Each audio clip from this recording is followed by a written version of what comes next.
Assalamualaikum warahmatullahi wabarakatuh. Bagaimana kabar kalian hari ini anak-anak? Semoga selalu sehat walafiat. Sebelum memulai pelajaran, marilah kita berdoa terlebih dahulu. Berdoa mulai. Selesai. Hari ini kita akan belajar tema 1, subtema 1, pembelajaran keempat. Pembelajaran keempat kita akan belajar mapel, IPS, dan bahasa Indonesia. IPS kita akan belajar letak geografis pulau-pulau yang ada di Indonesia. Sedangkan bahasa Indonesia kita akan belajar ide pokok sebuah paragraf. Ayo kita simak video berikut ini. Kondisi geografis Indonesia. Pada pembelajaran sebelumnya, kita telah mempelajari bahwa Indonesia secara geografis terletak di antara dua samudra, yaitu Samudra Hindia dan Samudra Pasifik, dan juga terletak di antara dua benua, yaitu benua Asia dan benua Australia. Sekarang, kita akan melihat kondisi geografis Indonesia dilihat dari beberapa pulau-pulau yang ada di Indonesia. Pertama, Pulau Sumatera. Pulau Sumatera memiliki beberapa batas-batas wilayah. Pulau Sumatera memiliki batas wilayah yaitu sebelah utara berbatasan dengan Teluk Benggala, Malaysia dan Thailand. Sebelah timur berbatasan dengan Selat Malaka dan Pulau Kalimantan. Sebelah barat berbatasan dengan Samudra Hindia. Sebelah selatan berbatasan dengan Selat Sunda dan Pulau Jawa.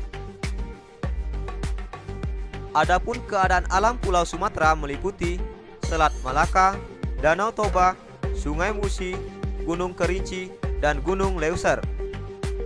Kedua, kita akan melihat kondisi geografis Indonesia dilihat dari Pulau Jawa. Pulau Jawa memiliki batas wilayah yaitu sebelah utara berbatasan dengan Pulau Kalimantan dan Laut Jawa. Sebelah timur berbatasan dengan Selat Bali dan Pulau Bali. Sebelah barat berbatasan dengan Selat Sunda. Sebelah selatan berbatasan dengan Samudra Hindia. Adapun keadaan alam Pulau Jawa di antaranya Sungai Bengawan Solo, Danau Ranu Kumbolo, dan Gunung Semeru. Ketiga, kita akan melihat kondisi geografis Indonesia di Pulau Kalimantan. Pulau Kalimantan memiliki batas wilayah yaitu sebelah utara berbatasan dengan Malaysia, Brunei, dan Laut Tiongkok Selatan. Sebelah timur berbatasan dengan Selat Makassar dan Pulau Sulawesi. Sebelah barat berbatasan dengan Laut Natuna dan Pulau Sumatera. Sebelah selatan berbatasan dengan Laut Jawa dan Pulau Jawa.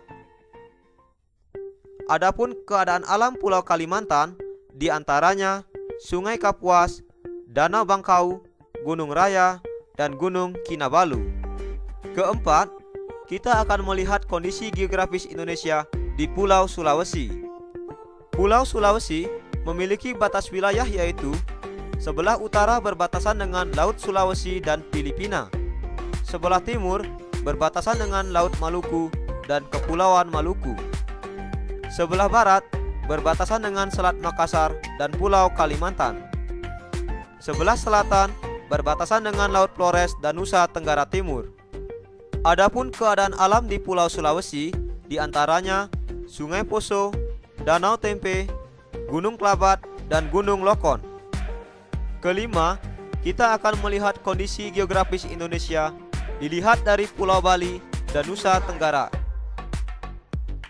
Pulau Bali dan Nusa Tenggara memiliki batas wilayah yaitu sebelah utara berbatasan dengan Laut Bali, Laut Flores, dan Pulau Sulawesi. Sebelah timur berbatasan dengan negara Timor Timur. Sebelah barat berbatasan dengan Pulau Jawa dan Selat Bali. Sebelah selatan berbatasan dengan Samudra Hindia. Adapun keadaan alam Pulau Bali dan Nusa Tenggara di antaranya Sungai Petanu, Danau Batur, Gunung Rinjani, Gunung Agung, dan Gunung Batur. Keenam, kita akan melihat kondisi geografis Indonesia dilihat dari Pulau Papua.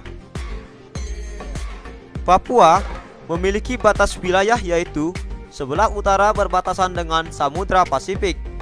Sebelah timur berbatasan dengan negara Papua Nugini. Sebelah barat berbatasan dengan Kepulauan Maluku. Sebelah selatan berbatasan dengan Laut Arafuru dan Australia. Adapun keadaan alam Pulau Papua, di antaranya Sungai Memberamo, Danau Sentani, dan Gunung Jayawijaya.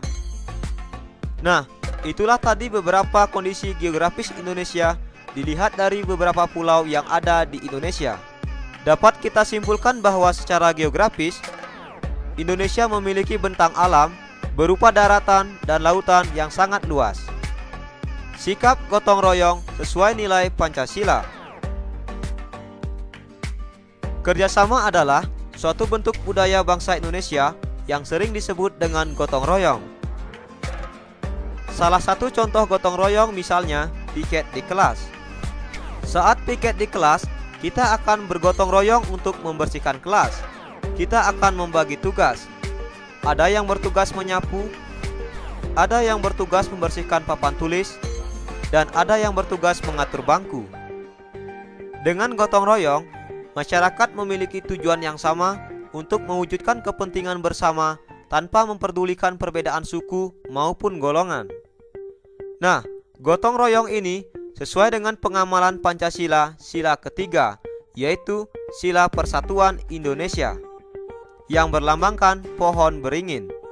Sekarang, kita akan belajar menentukan ide pokok suatu teks. Hal yang perlu dilakukan untuk menemukan ide pokok suatu teks, yaitu pertama, membaca teks secara keseluruhan. Kedua, mencari kalimat utama teks tersebut. Ketiga, menentukan informasi dalam kalimat utama. Jadi, untuk menentukan ide pokok suatu teks, kita harus mencari kalimat utama dan menemukan informasi dari kalimat utama tersebut. Sekarang, mari kita coba menentukan ide pokok dari teks berikut ini.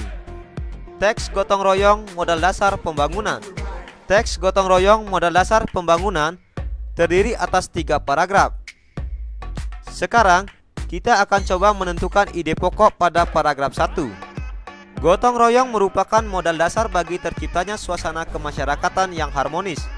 Mengapa demikian? Karena dengan bergotong royong, masyarakat akan sering melakukan silaturahmi dan kerjasama, sehingga terjalinlah solidaritas. Seiring dengan munculnya rasa solidaritas inilah, akan muncul juga rasa empati dan simpati di antara masyarakat yang akan mempererat dan memperkuat hubungan masyarakat. Pada paragraf 1 ini terdiri atas beberapa kalimat. Kalimat pertama, gotong royong merupakan modal dasar bagi terciptanya suasana kemasyarakatan yang harmonis. Selanjutnya kalimat kedua, mengapa demikian? Karena dengan bergotong royong, masyarakat akan sering melakukan silaturahmi dan kerjasama sehingga terjalinlah solidaritas. Selanjutnya kalimat ketiga, seiring dengan munculnya rasa solidaritas inilah, akan muncul juga rasa empati dan simpati di antara masyarakat yang akan mempererat dan memperkuat hubungan masyarakat. Sesuai dengan langkah-langkah dalam menentukan ide pokok, kita harus mencari kalimat utama dari suatu paragraf. Nah, kalimat utama pada paragraf ini terletak di kalimat pertama, yaitu gotong royong merupakan modal dasar bagi terciptanya suasana kemasyarakatan yang harmonis. Jadi dapat kita simpulkan, kalimat utama pada paragraf 1 teks gotong royong modal dasar pembangunan ini, yaitu gotong royong merupakan modal dasar bagi terciptanya suasana kemasyarakatan yang harmonis. Dari kalimat utama ini, kita bisa menentukan ide pokok. Jadi, ide pokok pada paragraf pertama, yaitu gotong royong dapat menciptakan suasana yang harmonis di masyarakat. Nah, demikianlah cara untuk menentukan ide pokok dalam suatu teks. Pertama, kita harus membaca teks secara keseluruhan. Kemudian, kita harus menentukan kalimat utama. Dan selanjutnya, dari kalimat utama, kita dapat menentukan ide pokok teks tersebut. Ayo merangkum. Apa ya yang sudah aku pahami? Hari ini, kita telah belajar tentang kondisi geografis Indonesia. Kita juga telah belajar tentang nilai Pancasila dalam gotong royong. Kita juga telah belajar tentang menentukan ide pokok suatu teks. Selanjutnya, cobalah jawab beberapa pertanyaan berikut. Pertama, apa yang kamu ketahui tentang kondisi geografis Indonesia? Kedua, jelaskan makna dan manfaat dari gotong royong.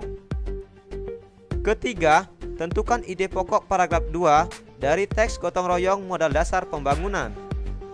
Nah, bagaimana? Sudah menyimak videonya apa belum? Kalau sudah, untuk menguji pemahaman kalian, silahkan kerjakan LKS yang sudah Bapak sediakan.